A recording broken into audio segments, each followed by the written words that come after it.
la pluie venait fortement. Et donc j'ai pris mon fils, on est sorti pour mettre l'enfant à l'abri. Et à mon retour, j'ai vu que la clôture de côté a cédé. Au moment où je demandais du secours là-bas, à la maison ici, le mur a cédé. Et mon mari et ma fille, elle aussi, elle a cassé la fenêtre pour s'accrocher à l'antivol. Et mon mari aussi, la pluie l'a emporté. Et jusque-là, on ne sait pas où il est. Hélas, Dame Afouekona Delphine ne verra plus son mari vivant. La pluie diluvienne qui s'est abattue sur Boaké dans la nuit du mardi 20 au mercredi 21 février 2018 a tué, faisant une veuve et des orphelins. Un riverain revient sur la tragédie. Depuis une nuit, aux environs de 19h, la pluie a remporté un vœu. Donc ce matin, nous, les jeunes du quartier, on s'est réunis et on a pris le bafin en côte. On allait le retrouver juste à côté du barrage. Donc on a appelé les sapeurs-pompiers. Depuis ils sont venus prendre le corps pour envoyer à la mort. Boaké, comme de nombreuses grandes villes, compte des habitations à risque, dans le lit des eaux, sous les poteaux à haute tension. En 2017, la pluie avait fait plusieurs victimes suite à des éboulements de maisons. Détruire des maisons à risque pour préserver des vies pourrait mettre fin à la tragédie. Kofi Amouan Claudine est une habitante du quartier Akandjet 2 dans la commune de Bingerville. Elle rentre du marché après un long périple. Le transport ici, juste en Djamé, c'est un peu truc. Le temps de quitter, venir, vraiment, on ne peut pas vite finir la cuisine. Comme de nombreux habitants de ce quartier de Bingerville, la pose de la première pierre du marché Wadje sonne comme la fin d'un calvaire. Ça me plaît beaucoup. En tout cas, ça va beaucoup nous arranger. Surtout le transport. Payer le transport ici, Bingerville, c'est quand même excessif. On préfère avoir un marché tout près d'ici pour pouvoir acheter ce qu'on désire et manger convenablement aussi.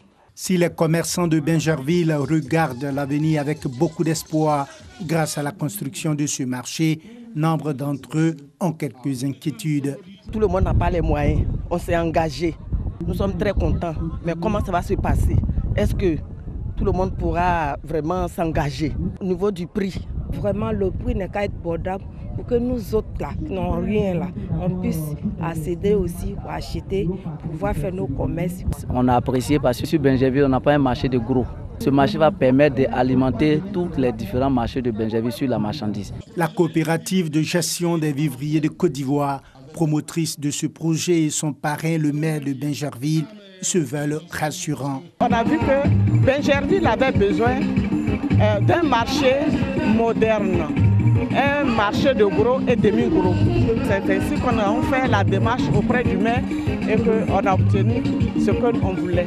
Le projet est porté par des femmes braves et nous avons toujours pensé depuis 2001 créer un espace où toutes ces productions de légumes, de tubercules puissent être centralisées afin d'être dispatchées dans les communes de Bingerville, de Cocody et d'ailleurs.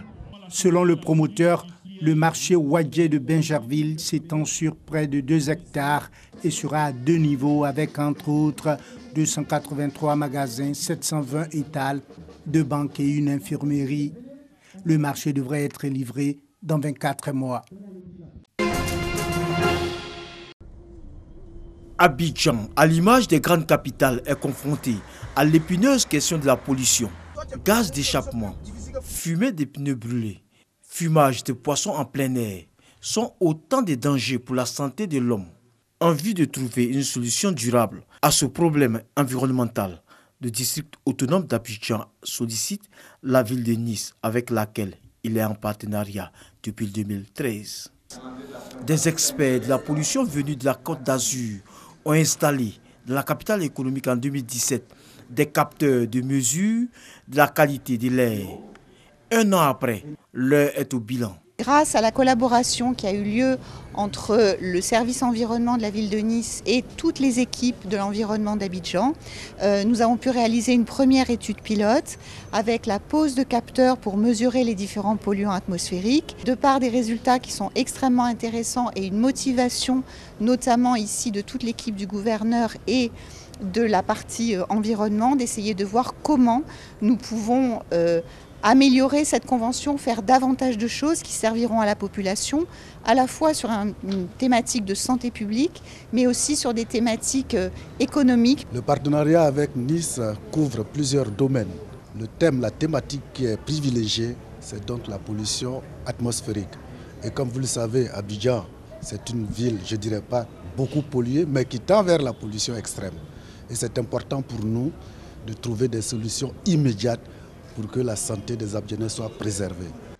Au dire des experts, la capitale économique peut faire mieux en matière d'assainissement de son environnement. Cela passe seulement par le changement de comportement des Ivoiriens. Dans ce champ, au nord-ouest du Libéria, de jeunes palmiers à huile se dressent à perte de vue, en lieu et place de ce que les habitants du village voisin espéraient être une clinique ou une école. Ils appartiennent à la compagnie malaisienne Sim Darby, l'un des 4 grands producteurs d'huile de palme opérant au Libéria. Nous les avons priés de nous laisser cette parcelle de terre pour notre développement. On négociait sur la nature du développement et puis ils ont dit qu'on devait leur envoyer une lettre.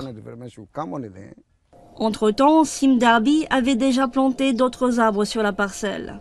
Au Libéria, l'immense majorité des terres appartient par défaut à l'État, qui peut octroyer des concessions à des compagnies pour en exploiter les ressources. Pour ce petit pays pauvre d'Afrique de l'Ouest qui se relève lentement de 14 années de guerre civile, les taxes issues des exportations des palmiers, du fer et du caoutchouc représentent une manne importante. Mais les contrats, souvent opaques, sont parfois source de litiges avec les populations locales qui vivent sur ces terres et les exploitent depuis des générations et sont souvent mis devant le fait accompli. Un projet de loi censé réglementer ces pratiques est dans les tuyaux depuis 4 ans. Plusieurs fois bloquée et amendée, cette loi, si elle est adoptée, marquerait une première étape dans la résolution du conflit. George Weah, le nouveau président, s'y est engagé. Malcolm X, né Malcolm Little, de son nom musulman, Malik El-Shabazz, l'un des grands noms de la lutte pour la dignité des Noirs aux États-Unis. Le leader nationaliste noir américain a été touché de 4 balles le 21 février 1965. Le drame s'est déroulé dans une salle de bal de Harlem à New York, l'eau du bout, lors d'un meeting de l'organisation nationaliste qu'il a fondée en 1964, après avoir quitté les Black Muslims. 3 hommes sont jugés et condamnés en 1966 pour ce meurtre. Mais des zones d'ombre et des doutes subsistent concernant les faits, les coupables, jugés et non, l'enquête policière et ses conclusions et une probable trahison dans l'entourage de la victime. Règlement de compte entre factions rivales pour la police, assassinat politique pour certains militants, haine de ses anciens compagnons musulmans pour d'autres. Au moment de son assassinat, le dirigeant religieux et politique est considéré comme un démagogue raciste qui est mort de la violence qu'il a lui-même prônée. C'est après sa mort, à la parution de son autobiographie, qu'il est réhabilité. Il est devenu et reste une icône de la culture populaire afro-américaine et de la culture révolutionnaire. La police new-yorkaise a inculpé le 21 février 1965 un jeune noir de 23 ans, Talmadge Hayer, accusé d'avoir tué le leader avec un fusil à canon tronqué, répandu dans la mafia sicilienne. Hayer, lui-même blessé à la cuisse par un adepte de Malcolm X, avait été admis dans l'après-midi à l'hôpital. Son agresseur, Ruben Francis, a été inculpé pour port illégal d'un revolver. 5 suspects, peut-être davantage, seraient impliqués dans ce tragique règlement de compte. Malcolm X se sentait menacé par les Black Muslims, dont il était jusqu'en 1964 le dirigeant le plus en vue à côté d'Elijah Muhammad. Le 14 février 1965, 3 bombes incendiaires avaient été lancées sur sa maison. Il en est sorti indemne, ainsi que sa femme et ses filles. Le 30 janvier 1965, il avait déclaré à un journaliste de Chicago qu'il avait fait une liste des individus qu'il soupçonnait de vouloir le supprimer. Ils vont tenter de me tuer. Ils sont obligés de le faire. Et ils essaieront de le faire en public. On affirme qu'à la réunion du dimanche 21 février 1965, il s'apprêtait à révéler les noms de ceux qui avaient, 8 jours auparavant, placé une bombe dans sa maison. Il aurait écrit ces noms sur une feuille de papier que sa veuve aurait subtilisée de sa poche immédiatement après l'assassinat. Mais saura-t-on jamais ce qui s'est passé ce soir-là à Harlem?